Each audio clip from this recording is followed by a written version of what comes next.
Graças a paz, meus irmãos, louvado seja o nome do Senhor por mais um momento que nós temos de aula desse nosso curso de seitas e heresias. Meus irmãos, estou bem feliz com o feedback recebido depois da primeira aula, a forma que nós estamos conduzindo o curso com aulas gravadas aí, disponibilizando para os irmãos, para que os irmãos tenham a oportunidade de acompanhar suas aulas no melhor momento que achar do seu dia a dia, mediante essa correria da nossa vida. Então, nós falamos um pouco na primeira aula sobre a introdução da questão da heresia, né? Essa questão toda histórica também, a questão de nomenclatura, a questão das seitas também. A gente desmistificou um pouco essa questão da seita, de ser algo sempre ligado à questão satânica, às vezes não, né? Então, nós vimos ali no primeiro momento que o livro que vocês estarão recebendo, né, em PDF, que trata desse assunto, um assunto tão relevante para os dias atuais, por conta da questão, de fato, da defesa da fé. Então, o autor ele vem falando que, anteriormente, a Igreja Católica ela não era estudada como uma seita, uma questão da heresia. Mas como nós vimos que heresia é tudo aquilo que vai de encontro, né, a questão da palavra de Deus, então, nós vemos que, de fato, aprendemos muito ali na primeira aula, que, de fato, traz uma perspectiva muito negativa, essa questão dos ensinos ligados à tradição e entre outras coisas. Bom, no dia de hoje, você estará aprendendo sobre outras duas seitas, outras duas questões religiosas com bastante heresia, que é o espiritismo e a questão dos mormons, tá bom? Bom, primeiramente a questão do espiritismo. Então, eu vou trazer aqui para vocês, primeiramente, uma questão mais histórica de tudo isso, tá bom? O espiritismo é, sem dúvida, uma das heresias que mais cresce no mundo hoje. O Brasil, particularmente, detém o triste recorde de ser o maior reduto espírita do mundo. Isso aí é muito sério para todos nós que somos cristãos, porque cresce muito, a cada dia cresce muito a questão do espiritismo, principalmente o espiritismo kardecista.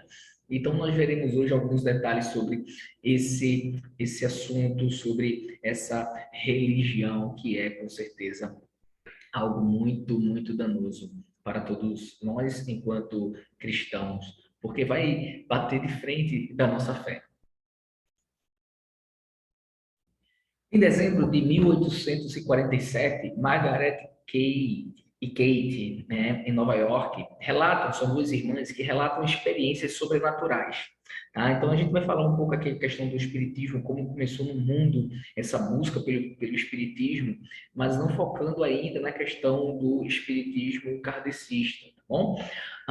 Então, nessa data, essas duas irmãs, Margaret e Kate, elas relatam experiências sobrenaturais. As meninas entram em contato com o espírito que se comunicava através de pancadas nos objetos. Interessante. E partindo desses acontecimentos, as atividades espíritas passam a ser comuns nos Estados Unidos. E partindo para a Europa, acha campo fértil com relação a essa perspectiva, pois os de situação financeira elevada já realizavam algum tipo de trabalho de contato com os parentes mortos. Interessante que sempre se buscou esse tipo de perspectiva religiosa, de contato com os mortos. Isso tem muito a ver também com a insegurança das pessoas de para onde vão pós-morte. Porque as pessoas são tão ligadas, tão ligadas, tão ligadas a esse mundo atual, que muitas vezes a perspectiva de morte para eles é algo tremendamente assim fora de cogitação. Então, algo que com certeza sempre trouxe uma perspectiva de medo para as pessoas ali que perdiam seus parentes, seus entes queridos. Na França, a figura de Allan Kardec é a principal dos arraiais espíritas. Léon, eu vou tentar ler o nome dele aqui, tá bom? Léon Hippolyte Rival, o verdadeiro nome de Allan Kardec. Ele é nascido em Lyon, em 1804, filho de um advogado. tomou o pseudônimo de Allan Kardec por acreditar que ele, né, acreditava que era a reencarnação de um poeta celta com esse mesmo nome. Dizia ter recebido a missão de pregar uma nova religião, o que começou a fazer no dia 30 de abril de 1856. Então veja que a questão de Allan Kardec, ela é bem complexa, porque não é algo que nasceu agora. Então, esse espiritismo kardecista já é algo que já tem um bom tempo. Então, daqui a pouco, né, no ano 2056, daqui mais ou menos 30 anos, estará completando 200 anos, ou seja, duas décadas, dois séculos, melhor falando, né? 2 séculos dessa perspectiva espírita. Então, com certeza, isso é algo que precisamos, enquanto cristãos, correr para evangelizar, para trazer uma perspectiva de mudança na nossa sociedade, para que essa religião que vem deturpando a verdade seja, enfim, combatida, tá? Enfim, ela seja combatida, tá bom? Bom, ele publicou 5 livros, né? Ele publicou o Livro dos Espíritas, ele publicou o Livro dos Médiuns, ele publicou o Evangelho segundo o Espiritismo, ele publicou Céu e Inferno, e ele publicou um último livro chamado Gênesis. Notabilizou-se, com certeza, por introduzir no Espiritismo a ideia de reencarnação. Aí veja só, é interessantíssimo isso, porque inicialmente o Espiritismo ele não tinha esse viés de reencarnação. Era somente o viés de contato com os que morreram, entende? Então era mais ou menos isso. Então ele traz essa perspectiva da reencarnação. Nós veremos aqui que essa perspectiva da reencarnação é uma perspectiva que ela não se sustenta. Ela não se sustenta no mundo, na convicção bíblica, ela não se sustenta na questão lógica, racional. Então, nós veremos isso aqui, tá bom? Existem divisões do espiritismo, tá bom? O espiritismo não é uma coisa só, não está tudo dentro do mesmo bolo, não. Existem divisões do espiritismo, tá bom? Existe o espiritismo comum. Eu vou falar aqui alguns nomes, você tem no seu livro que você receberá este nome detalhadamente, tá bom? Mas a quiromancia, que é a adivinhação pelo exame das linhas da mão. Lembra aquele negócio que as ciganas faziam? É quiromancia o nome disso, tá bom? Tem a cartomancia, que é a adivinhação pela decifração de combinações de cartas de jogo, tá? Então, aquelas pessoas que ficam jogando carta, tá? Para adivinhar se a pessoa é muito procurado por pessoas que estão achando que estão sendo traídos e alguma coisa nesse sentido mais relacional, tá bom?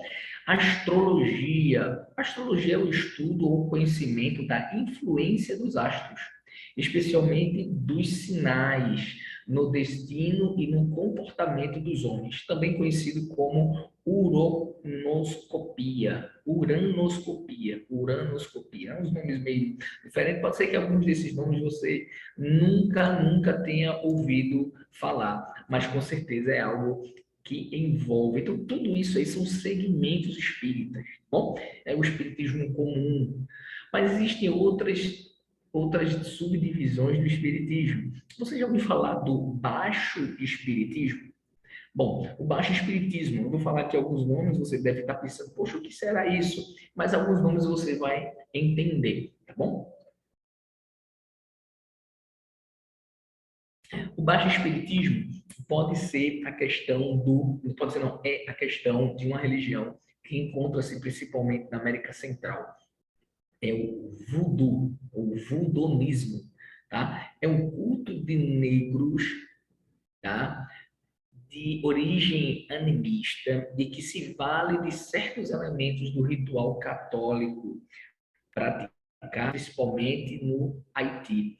Então, no Haiti, quem já foi missionário de missões mundiais, e lá eu conheço um casal que foi, eles estão em Maceió, mas eles participaram de uma missão ali no Haiti, então eles falaram que a questão do voodooismo é muito forte. Uma outra religião alinhada ao baixo espiritismo é o candomblé, tá? Religião dos negros e Yoruba na Bahia. Então, iniciou com eles. Hoje está no Brasil todo, independente se é negro, se é branco, se é mulato, as pessoas estão participando. Mas nós estamos falando aqui de uma questão de origem, tá bom? Candomblé. Também temos a Umbanda, designação dos cultos afro-brasileiros, que se confunde com os da Macumba do Candomblé da Bahia, Xangô de Pernambuco, entre outros. Então, a Umbanda é uma religião também trazida pelos africanos aqui para o Brasil. Então, nós vimos aqui o Voodoo, o Candomblé, a Umbanda e tem a Kibanda, que é um ritual da Macumba que se confunde com a Umbanda. Então, tem alguns pontos ali que são diferentes, mas existe sim essa diferenciação entre a Umbanda, entre a Kibanda, entre o Candomblé. Macumba. Macumba é um sincretismo religioso afro-brasileiro derivado do Candomblé, com elementos de várias religiões africanas, de religiões indígenas brasileiras e do catolicismo. Então, a macumba, ela não chega nem a ser uma religião de fato, mas ela chega a ser ritos de várias religiões misturadas. Interessante que nós falamos aqui uma palavra, a palavra do sincretismo religioso. O que significa sincretismo? Sincretismo religioso é a junção, é a união de várias religiões juntas, tá? Trazendo para vocês o verdadeiro significado dessa questão do sincretismo. Bom, conta-se a história de que o sincretismo é a questão da religião, da união de religiões, né? Mas a história fala que o sincretismo, essa palavra, essa expressão nasceu através de ilhas que ficava ali em Creta. Então, Creta é um arquipélago de ilhas que, quando alguma dessas ilhas entrava em guerra com alguém, com algum outro ou outra nação, existia o chamado sincretismo, ou seja, sim, que é união, né? E cretismo, ou seja, união das ilhas de Creta, sincretismo. Então, esse sincretismo era essa união para que houvesse essa batalha, eles juntos, e depois que vencido o inimigo ali, eles, cada um tomava o seu direcionamento. Então, muitas vezes, essa questão que a gente fala do sincretismo religioso, né, é bem perigoso, porque muitas vezes a gente acha que o sincretismo é algo muito benéfico, e muitas vezes não é. Porque nós estaremos ali nos envolvendo, nos relacionando com pessoas que têm uma fé que é totalmente diferente da nossa, inclusive tem questões, muitas vezes, de salvação, de moralidade, entre outras coisas também, tá bom? Então, quando você ouvir sobre o sincretismo, você vai entender que vem dessa questão de Creta, quando entrava em guerra, quando existia ali o sincretismo, a união das ilhas de Creta, tá bom? Bom, dando continuidade aqui, nós temos também, além do espiritismo comum e do baixo espiritismo, nós temos o espiritismo científico. Bom, o espiritismo científico, nós temos aqui dois exemplos, mas vocês terão outros exemplos para lerem lá no livro que a gente vai estar enviando. O primeiro é esoterismo, que é uma doutrina, uma atitude de espírito que preconiza que o ensinamento da verdade deve reservar-se a um número restrito de iniciados, escolhido por sua influência no valor moral. Ou seja, entender esse tipo de espiritismo é interessante porque eles são muito centralizadores.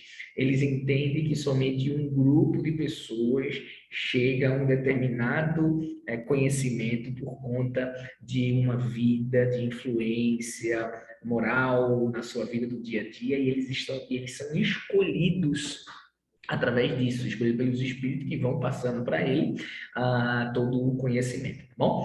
Um outro também é teosofismo, que é o conjunto de doutrinas religiosas filosóficas que tem por objetivo a união do homem com a divindade, mediante a elevação progressiva do espírito até a iluminação.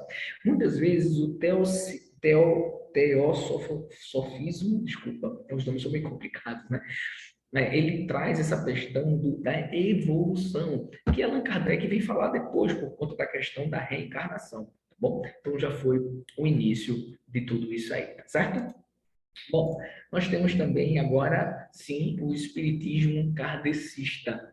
Tá? Nós vamos ver alguns detalhes, que é o maior que existe, é o mais atuante, se confunde muitas vezes com outras coisas, a gente vai falar, inclusive, por quê aqui. Então, vamos lá. O espiritismo kardecista traz algumas características, ele, tá bom? Primeiro, a possibilidade de comunicação com os espíritos desencarnados, ou seja, todos nós temos espíritos, nós somos corpo, alma e espírito. Alguns, dependem da sua teologia, entendem que alma e espírito é uma coisa só. Bom, eu sou tricotômico, ou seja, eu acredito em corpo, alma e espírito. Tem alguns que são dicotômicos, que acreditam somente em corpo, alma e espírito. Só essas duas divisões, eu acredito nas três. Mas, bom, o espiritismo kardecista, ele vem dizendo que existe a possibilidade da comunicação com esses espíritos, depois que a pessoa morre, tá bom? Dois, crença da reencarnação. Eles acreditam que quando você morre, depois de um tempo você volta no outro corpo, tá? Para cumprir aqui a sua missão, dar continuidade à sua missão. E além disso, entender uma perspectiva de que se você foi uma pessoa ruim no passado, você vem numa próxima vida pagando aquilo que você fez. Mas há uma evolução da existência espiritual. A gente vai chegar lá daqui a pouco, tá bom? Crença de que ninguém pode impedir o homem de sofrer as consequências dos seus atos. É aquela crença seguinte: se isso tiver que acontecer, vai acontecer. Lembra do karma? Ah, o karma da minha ideia vai acontecer porque no passado você fez algo que tem que ser pago agora na atualidade, tá bom? Crença na pluralidade dos mundos habitados. Eles entendem que existem outros mundos, como o nosso mundo, que também é habitado, e existem mundos que estão mais evoluídos. Então, quando nós chegamos num nível de evolução, a gente não reencarna, mas aqui a gente reencarna nesse outro mundo. E existem mundos com níveis de evolução mais atrasadas também, tá bom? Vamos lá. Outra característica: a caridade é virtude única, aplicada tanto aos vivos quanto aos mortos. Eles entendem que a caridade, que o amor pelas pessoas, é uma virtude única, é uma virtude que tanto os vivos quanto os mortos podem experimentar. Bom, a explicação dessa primeira parte, dizendo que a caridade é experimentada pelos vivos, nós até entendemos e vemos muito isso, eles realizando esse tipo de caridade. Agora, pelos mortos, bom, já fica meio difícil de saber como agir com caridade para alguém que já morreu, né? Mas vamos lá. Dando continuidade, uma outra característica, eles acreditam que Deus, embora exista, é um ser impessoal, habitando um mundo bem distante. Ou seja, eles acreditam que Deus não é um ser pessoal. O que é um ser pessoal? É um ser que tem características, como nós muitas vezes, um Deus que ama, um Deus que age, um Deus que tem força. Eles estão beirando ali uma teologia muito perigosa, que é a teologia do deísmo, que quer dizer que, essa teologia quer dizer que Deus é um Deus que sim, ele criou todas as coisas, porém, é um Deus que deixa a sua criação, tá? Tomando suas próprias decisões. Ele não controla essa questão. Dá uma olhada. Isso que nós falamos de que tudo está no controle de Deus, para eles isso não existe, tá? Deus tem todas as coisas, mas deixou. Essa teologia, ela é muito comparada à teologia do relojoeiro. Qual é a teologia do relojoeiro? O que, que o relojoeiro faz? Ele cria um relógio, dá corda e deixa o relógio funcionando, não é isso? É mais ou menos essa teologia, só para você entender essa analogia aí, tá bom? Esse exemplo. Então, eles acreditam nisso. Bom, outra coisa, eles acreditam que mais perto dos homens estão os espíritos guiados. Lembra aquele negócio do anjo da guarda, de que existe um anjo, um espírito que nos guia? Então eles acreditam que cada ser humano tem um espírito que nos guia. Bom, uma outra coisa é que Jesus ele foi um médium. Eles acreditam que Jesus foi um médium e reformador judeu, nada mais que isto. Então, ele não acredita que Jesus foi o Messias, ele não acredita que Jesus Cristo é o Filho de Deus, ele não acredita que Jesus Cristo é o próprio Deus. Eles, inclusive, consideram Jesus Cristo como o gerente. Lembra que eu falei dos mundos evoluídos? Tem mundo mais evoluído, mundo menos evoluído, enfim. Eles acreditam que Jesus foi o gerente deste mundo. Ele foi, de todos os seres, o mais evoluído, tá? Então, são algumas características aí que entende-se do espiritismo kardecista, tá bom? A teoria da reencarnação. Eu vou trazer aqui para vocês o que, que eles pensam. A teoria da reencarnação se constitui no cerne de que toda a discussão espírita, então toda a discussão espírita está nesse ponto. Destruída essa teoria, o espiritismo não pode subsistir. Então, eles criaram essa questão da evolução e da reencarnação para poder ter uma base e se resistir com relação a isso. Bom, a Bíblia nega essa questão da reencarnação. Eles vêm colocando alguns textos bíblicos de que houve reencarnação na Bíblia, mas o que nós vemos na Bíblia não é reencarnação, é uma ressurreição. A reencarnação é se reencarnar com outro corpo, né? Ter carne novamente, mas uma outra configuração. O que nós vemos na Bíblia, não. As pessoas que ressuscitaram, que são os textos que eles falam, tinham o mesmo corpo. Isso aconteceu com Lázaro, por exemplo. E outra coisa, todos que ressuscitaram morreram depois e não ressuscitaram depois. Tá? Então, nós temos essa perspectiva. No decorrer de toda a narrativa bíblica, são mencionados, meus irmãos, 8 casos de ressurreição, sendo 7 de ressurreição da vida, isso é, ressurreição para tornar a morrer, e um de ressurreição no sentido pleno, que foi Jesus. Então, dos 8 que ressuscitaram, apenas um não voltou a morrer, que foi Jesus Cristo. Todos os outros morreram. Isso é o que nós acreditamos. Estou com um probleminha aqui no pescoço, tá? É o que nós acreditamos. Bom, João 3, versículo 2 diz: Na verdade te digo que não pode ver o reino de Deus senão aquele que não renascer de novo. É ênfase do autor quando ele coloca com relação a isso, né? Quando o versículo naquela versão é escrito da seguinte forma: na verdade te digo que não pode ver o reino de Deus se não nascer de novo. Então, esse texto bíblico, que é muito usado pelos espíritas, eles colocam se não renascer de novo. Mas não é renascer, é nascer de novo. A gente sabe a história, a gente sabe do que Jesus Cristo estava querendo falar ali para aquele homem, era mais um ensinamento do que a perspectiva de uma reencarnação. Pode ter certeza disso, tá bom? Bom, meus irmãos, vamos lá. Mais algumas coisas aqui para que chama a nossa atenção com relação à questão do espiritismo. Vou falar aqui para vocês algumas bases de como refutar, como combater o espiritismo. No livro que vocês vão receber tem muito mais coisas.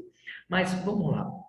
Existe um livro que eu falei que foi publicado pelo próprio Allan Kardec, escrito por ele e republicado muitas vezes. É o Evangelho segundo o Espiritismo. No Evangelho segundo o Espiritismo, no capítulo 1, no verso 10, diz: Um dia, presta bastante atenção nisso, um dia Deus, na sua caridade inesgotável, ou seja, no seu amor inesgotável, permitiu ao homem ver a verdade dissipar as trevas. Houve um dia em que a verdade dissipou as trevas. E eles dizem o seguinte: esse dia foi o advento de Cristo, ou seja, o nascimento de Cristo. No livro dos Espíritas, diz que um dia Deus, no seu grande amor, permitiu ao homem ver a verdade dissipar as trevas no nascimento de Cristo. Ótimo. Primeira pergunta: de onde o espiritismo kardecista colheu suas informações sobre a moral de Cristo? De que ele é a verdade, de que ele dissiparia as trevas? Em qual parte dos evangelhos, meus irmãos, os espíritas buscaram isso? Buscaram isso no nascimento de Cristo, no desenvolvimento da sua missão, no desenvolvimento do seu ministério. Por isso que eles dizem que Jesus Cristo é o ser mais evoluído, porque a Bíblia afirma que ele não pecou e que ele foi puro. Deu tudo isso. Então, eles tiram esse trecho do seu livro da própria Bíblia. E aí vem uma pergunta: se eles usam a Bíblia para afirmar isso sobre Jesus, que está no livro de Allan Kardec, não pode ser tirado, porque foi ele que escreveu. Em que parte dos evangelhos Jesus ensinou o aperfeiçoamento da alma pela reencarnação? Onde é que Jesus ensina que a alma viria várias vezes para poder ir evoluindo, evoluindo? Onde não existe em lugar nenhum que Jesus Cristo mostra isso. Jesus Cristo ensinou sobre o inferno eterno nos evangelhos. Você vê em Mateus 5, não é? Mateus 8, Mateus 13. Ele ensina sobre o inferno. Jesus fala mais sobre o inferno do que o céu. E aí você tem o Espiritismo rejeitando o inferno. Ele rejeita o inferno. Ele não diz que existe inferno. Já que a pessoa vai voltar e vai voltar, não existe um lugar de tormento eterno. Outra coisa, Jesus ensinou que morreria como sacrifício em nosso lugar. O Espiritismo rejeita isso. Ele diz que ninguém pode morrer no lugar de ninguém, porque eu tenho que pagar os meus próprios pecados, os meus próprios erros numa próxima vida. Entende? Outra coisa, Jesus disse que deveríamos praticar a ceia e o batismo como um memorial. Eles rejeitam isso. Ele diz que isso não nos cabe, que isso aí foi uma coisa pontual. E aí, meus irmãos, como pode você confiar na narração verdadeira sobre Cristo, que dissipou as trevas com a verdade, com o nascimento dele, tal, tal, tal, por parte dos apóstolos, ou seja, por parte do que está na Bíblia, e não confiar no que eles disseram em outras partes, ou seja, eles fazem um pequeno recorte, ó, isso aqui é verdade, tudo isso aqui é mentira. Quem é a pessoa que vai julgar esse tipo de coisa? Então, temos com certeza essa questão bem forte, tá bom? Outra coisa, essa é uma questão bíblica, mas a gente pode levar pela lógica humana. Vamos comigo, acompanha-me pela lógica humana. Se as pessoas morrem e reencarnam, por que a quantidade de pessoas no mundo só cresce? Não deveria estabilizar uma quantidade de espíritos, uma quantidade de corpo. Então, a cada dia que passa, a gente vê que a população mundial cresce e cresce. Existem, inclusive, movimentos para que as famílias tenham menos filhos possível, porque pode existir um momento no futuro, distante, não agora, que exista aí um superpovoamento, que não exista alimento. Então, assim, o que o espírita diz é que as pessoas morrem e reencarnam até que um ponto vão para outro mundo mais evoluído. O que se tem de ideia na lógica humana é que as pessoas desse mundo estão morrendo, não estão evoluindo ao ponto de não irem para outro mundo, para outro sistema, enquanto num mundo menos evoluído as pessoas estão evoluindo, estão chegando aqui. Então, meio que a porta daqui está fechada. As pessoas não estão conseguindo sair daqui para o mundo mais evoluído. Ou a quantidade é baixíssima. Então as pessoas estão morrendo e voltando aqui nesse mundo, morrendo e voltando, e não estão conseguindo evoluir, enquanto no mundo mais atrasado espiritualmente, as pessoas estão morrendo, estão evoluindo. Então este mundo chamado planeta Terra chegará um momento que vai explodir de pessoas. Então a lógica humana não concebe esse tipo de coisa. Tá? Se com o passar do tempo e das reencarnações as pessoas melhoram, por que que o mundo está cada vez pior? Pergunta seu pai, pergunta seu avô, pergunta seu tio, a sua tia, a sua avó, pessoas que nasceram na década de 50, de 60. Pergunta se aquela época a violência era tão grande, a corrupção era tão grande. Não. Se nós estamos morrendo e evoluindo, e a evolução é para melhor, por que que o mundo só faz piorar? Não dá para entender esse tipo de coisa. Tá? Os espíritas creem que Deus criou tudo de uma só vez. Então, por que existem novos espíritos para novas pessoas, uma vez que a população só cresce? Tem outra coisa, tá? Se bem que em teologia existe variações de pensamento com relação a isso. Né? Em teologia, algumas linhas teológicas acreditam que quando Deus criou todas as coisas, já criou todos os espíritos, todas as almas para as pessoas que iriam nascer. Outros acreditam que Deus está trabalhando constantemente, por isso que Jesus disse: meu pai trabalha até hoje e eu também, meu pai trabalha até agora e eu também. Mas, enfim, outros acreditam que a união de duas pessoas que têm corpo, alma e espírito gerará um novo corpo, uma nova alma, um novo espírito. Então, existem esses três pensamentos, tá? Mas o espírita acha que Deus criou tudo de uma vez só e partiu. E esses espíritos que estão chegando, como é que eles encontram seus corpos? Enfim, é muita coisa que a gente poderia estar falando aqui, tá bom, meus irmãos? Os espíritas se acomodam com o fato de não serem suficientemente evoluídos para deixar de fazer algumas coisas. Você conhece espírita que vive bebendo em farra e entre outras coisas? Quando você conversa com essa pessoa, você diz, não, eu estou num nível ainda de não tanta evolução. No Na população carcerária só cresce o número de espíritas. A quantidade de espírita cresceu 38% na população carcerária nos últimos 30 anos. E aí, quando se fala, não é porque eu estou num nível que ainda não evoluí ao ponto, enfim, mas a gente acredita que isso é ação do inimigo. E outra coisa, meus irmãos, para finalizar essa parte primeira aqui da aula, a gente vai ter a parte do mormonismo ainda, dos mormons. Mas para encerrar essa primeira parte, entenda algo. Existe um grande número de pessoas ligadas a doenças emocionais, psicológicas e psiquiátricas ligadas ao espiritismo. Então é algo que definitivamente temos que abrir os olhos para qualquer tipo de investida e temos que pregar o evangelho a essas pessoas também, tá bom? Bom, essa primeira parte da nossa aula fala sobre o espiritismo, então vimos aí algumas subdivisões do espiritismo e também do principal trabalhado aqui no Brasil, que é o espiritismo, né, o espiritismo kardecista e com certeza com algumas formas aí de combater essa seita, essa heresia gigante que é essa questão do espiritismo, tá bom? Nós iremos agora para o segundo momento da nossa aula, que vamos falar sobre os mormons. Queria trazer uma parte histórica ainda aqui com relação à questão dos mormons.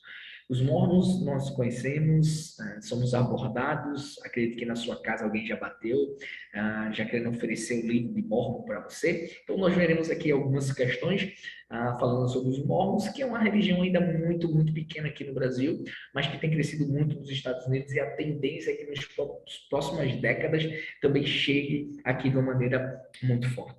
A história do mormonismo tem início com a pessoa de Joseph Smith, nascido em 23 de dezembro de 1805. Então você vê aí que é uma religião, né, que já tem bastante tempo. Para melhor compreendermos a história dos mormons, torna-se necessário estudá-la partindo da sua base, isso é, da vida do seu criador, que é o Joseph Smith, o fundador dessa seita. Bom, ele tem duas visões. Primeira visão, ele se achava, não, desculpa, nessa primeira visão, ele deixa registrado num testemunho que ele escreveu, chamado Testemunho do Profeta Joseph Smith, na página 4. Ele diz assim: eles se chegam a mim com seus lábios, mas seus corações estão longe de mim. Eles ensinam o mandamento dos homens como doutrina, tendo aparência de santidade, mas negando o meu poder. Segundo Joseph Smith, ele recebeu uma visão de um anjo na frente dele falando este texto. Um texto que até começa parecido com um texto bíblico. Ele se chegou a mim com seus lábios, mas o seu coração estão longe de mim. A gente sabe que Isaías tem esse texto bíblico. A gente vai ver muita coisa com relação a isso aqui nessa aula agora, nesse segundo momento da nossa aula, tá bom? Então ele tem essa visão e a visão é que Deus está triste e satisfeito com as igrejas, com o seu povo. Na segunda visão, de acordo com o relato do próprio Smith, apareceu o anjo Moroni, que segundo fez crer, havia vivido naquela mesma região há 1.400 anos antes. Mormon, o pai de Moroni, um profeta, havia gravado a história de seu povo em placas de ouro. Vamos lá. Na segunda visão, ele recebe a visão de um anjo chamado Moroni.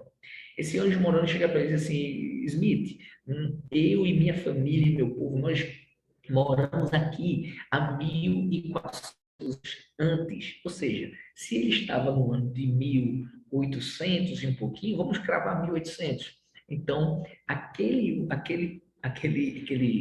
povo tinha estado ali exatamente há 400 anos depois de Cristo, no quarto século, tá bom? E ele diz que o pai dele era Mormon, um homem chamado Mormon, que era um profeta e que pegou umas placas de ouro e colocou ali a história de todo o seu povo, tá bom?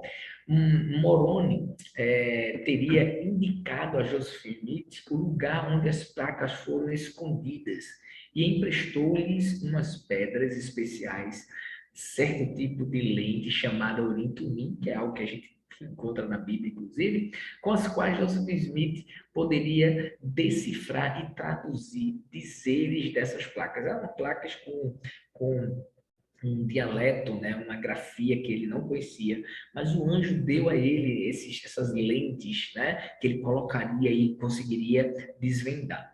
Uma vez traduzida, a obra foi publicada pela primeira vez em 1829. Então veja aí que ele recebeu isso desse anjo, ele lê, traduz, né, lá por conta das lentes e escreve, recebendo o título de O Livro de Mormon. Joseph Smith cedo encontrou quem o aceitasse como profeta, pelo que fundou a Igreja de Jesus Cristo dos Santos dos Últimos Dias, que é a Igreja dos Mormons. Uma série de revelações de Smith foi desenvolvendo a doutrina dessa igreja, transformando-a através dos anos numa forma de politeísmo, tá bom? Então nós vamos ver aqui algumas questões desse livro de Mormon, que para eles é como se fosse a Bíblia deles, tá bom? A primeira edição do livro de Mormon para o português apareceu no ano de 1938 e até o ano de 1975 já havia sido impressa 6 edições. Esse livro é um livro que tem 15 livros, né? Então, como o livro da Bíblia tem vários livros, né? Então, ele tem ali 15 livros. Nele são encontrados capítulos, e aí, veja que interessante, nesse livro são encontrados capítulos inteiros da Bíblia, tá? Como, por exemplo, eu vou falar aqui os livros que tem nesse livro de Mormon em comparação com o livro da Bíblia, tá bom? Vamos lá. Primeira Nef, Nef é o nome do livro, né? Capítulo 20 é igual a Isaías 48, completamente igual, tá? Segundo Nef 12 e 24 são iguais a Isaías 2 e 14. Terceira Nef 24 é igual a Malaquias 3. Terceira Nef 12 e 14 são iguais a Mateus 5 e 7. Moroni, que é o nome de um livro, 10, 7 e 20 é igual a 1 Coríntios 12. Então, interessante, né? Interessante que esse livro, que é um livro que estava cravado lá, os seus dizeres nas pedras de ouro, tem textos bíblicos idênticos. São muitíssimas provas de que o livro de Mormon é obra de homem e não palavra de Deus. É muito fácil você, meus irmãos, debater com relação a essa questão dos mormons através do seu livro. São muitas provas. Primeiro, o conteúdo do livro do Mormon, em grande parte, foi tomado de um romance de Salomão Spalding, um pastor presbiteriano aposentado que escreveu uma história fictícia dos primeiros habitantes da América. Então, existia um pastor que ele escreveu um livro, um romance, tá? Ficção. E esse livro, ele traz praticamente a mesma história do que traz a história do livro de Mormon, tá certo? 2. As descobertas arqueológicas e os estudos históricos provam que os primeiros habitantes da região indicada no livro eram muito diferentes da descrição que ele dá quanto ao costumes, nomes, características e línguas. Então, a arqueologia foi provando com o tempo de que naquele lugar existia um povo com determinadas características e que isso não combinava com o que dizia no livro dos Mormons. 3. O livro pretende ser a tradução de placas de ouro enterradas. Presta bastante atenção nisso. Desde o ano 420 até 1823. Tá bom? Contudo, cita com precisão capítulos inteiros de uma Bíblia publicada em 1611, que é a John King, ou King John, depende de onde você estiver. O que é que isso quer dizer? Não tem as traduções da Bíblia, né? A linguagem NVI, NVT e tal. Existe uma King James, tá? E essa King James, ela traz uma linguagem muito erudita, etc e tal. Capítulos inteiros do livro de Mormon, quando se fala nessa narrativa bíblica que é igual à Bíblia, lembra os textos que a gente falou que eram iguais? Quando você vê a escrita é exatamente igual à da Bíblia. Exatamente igual à da Bíblia. Tá? Quarto, o livro foi escrito em uma linguagem muito pobre. Porém, quando cita a Bíblia, por exemplo, o profeta Isaías, mostra uma erudição de linguagem, mais uma prova de que esse texto foi copiado da Bíblia. Ou seja, o livro todo ele traz uma linguagem muito pobre no português, ou na época no inglês, tá bom? Porém, quando tem aqueles textos bíblicos que eu falei para você, que é igual da Bíblia, né? A linguagem é completamente outra. Então você vê que foi uma coisa realmente que foi copiada da Bíblia, tá certo? 5. Para tão volumoso conteúdo, o livro do livro dos Mormons, então se você pegar o livro do Mormon, é um livro bem volumoso. As placas de ouro que foi encontrada, né, que ele descreveu ali, a quantidade de placas pelo texto, a letra devia ser microscópica, porque a quantidade de placa que ele disse para a quantidade de texto que é o livro do Mormon tinha que ter muito mais placas para ter uma letra normal que ele pudesse ler, né? Então a gente vê que eram pouquíssimas placas para um texto tão robusto, um texto com tantas páginas como ali foi falado no livro dos Mormons, tá bom? Por último, os muitos erros gramaticais, meus amigos, é isso aí e de conteúdo de O Livro dos Mormons fazem obra de homem, não palavra de Deus. Então você tem aí 6 pontos que você pode entender e combater o Livro dos Mormons através do seu próprio livro, certo? Mas existem outras formas também de você combater essa heresia. Não só através do seu livro, com textos da Bíblia, enfim, erros de português, não só isso. Mas tem outras coisas também. O próprio Joseph Smith, ele se declara profeta. Como saber se uma profecia é divina? Como saber? Primeiro, se a palavra proferida não se cumprir. Se ela não se cumprir, não é profecia. Aquilo ali não é um profeta. Dois, se a palavra se cumprir, porém, prevalecer disso, conduzir pessoas a se afastarem do verdadeiro Deus. Ou seja, se uma profecia se cumprir, mas afastar as pessoas de Deus, essa profecia não vem de Deus. O que é uma profecia? É uma palavra de Deus para o homem que é proferida para outras pessoas. Então, se uma pessoa se levanta e diz, olha, Deus disse que isso ia acontecer, tal coisa, e não acontecer, não vem de Deus. Outra coisa, se determinada pessoa disser que algo vai acontecer, e esse algo acontecer e afastar as pessoas do próprio Deus, essa profecia não vem de Deus. As profecias de Deus eram para alerta. Esse alerta era para que os homens se aproximassem dele. Essa profecia era de renovação espiritual. Essa profecia era para aproximar o homem do próprio Deus. Bom, Joseph Smith, ele trouxe várias profecias, entre elas, e praticamente nenhuma se cumpriu. Quando se cumpriu, não foi para a glória do Senhor. Tá? Então, profecias dizendo que a Nova Jerusalém e seu templo, né? Ele dizia que existiria uma Nova Jerusalém, um novo templo, e seria no estado de Missouri, nos Estados Unidos. Até hoje, nada. Outra coisa, ele tinha uma casa numa cidade e ele dizia que essa casa iria pertencer aos seus familiares para sempre. Assim que ele morreu, essa casa foi vendida. Terceiro, ele dizia que os seus inimigos não tocariam nele. Segundo relatos, o Joseph Smith, ele morreu assassinado por um dos seus inimigos. Tá bom? E outra coisa que ele diria que a volta de Jesus Cristo seria em 1835. Por isso, logo tão cedo, ele coloca ali como essa religião, como sendo a igreja do Senhor Jesus Cristo, né, dos santos dos últimos dias, porque ali em 1800 e pouco ele está dizendo que estaremos vivendo os últimos dias. Então ele errou novamente nessa perspectiva acerca disso. Bom, quais são as heresias principais, além de todas essas que a gente já viu, tá? Tem todas essas, mas ele vem combatendo algumas coisas contra a própria Bíblia. E aí, para encerrar o aula de hoje, a gente vai trazer principalmente duas dessas heresias. Primeiro, ele acerca da Bíblia. Sabe o que, é que ele diz acerca da Bíblia? Ele diz que a Bíblia é a palavra de Deus, escrita pelos homens, e básica no ensino de Mórmon, ou seja, a Bíblia é a base do ensino de Mórmon. Ótimo.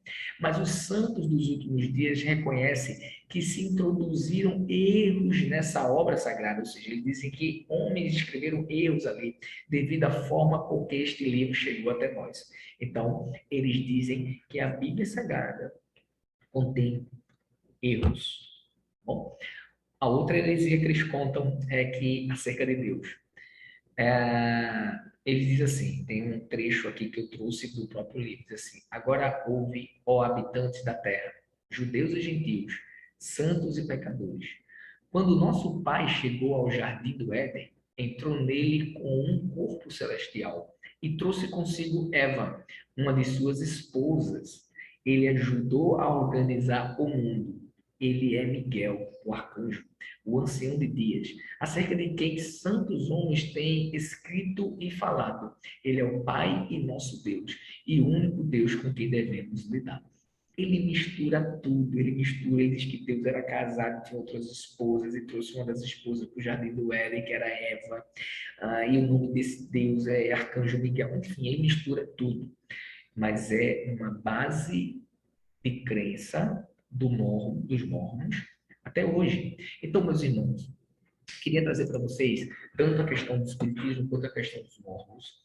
Vocês estarão recebendo, assim como tem recebido nas aulas, o PDF desse PowerPoint que nós estamos criando aqui com esses principais pontos. Lembrando que são principais pontos de algumas seitas e algumas heresias. Já vimos católicos, agora vimos espíritas e a questão dos mormons, com alguma forma de combater essas heresias que têm surgido muitas vezes no nosso meio de forma tão forte. Então, eu queria colocar para vocês à disposição desse material e no final do nosso curso você estará recebendo o seu certificado juntamente com um livro PDF para abençoar a tua vida. Que Deus nos abençoe hoje e sempre. Forte abraço.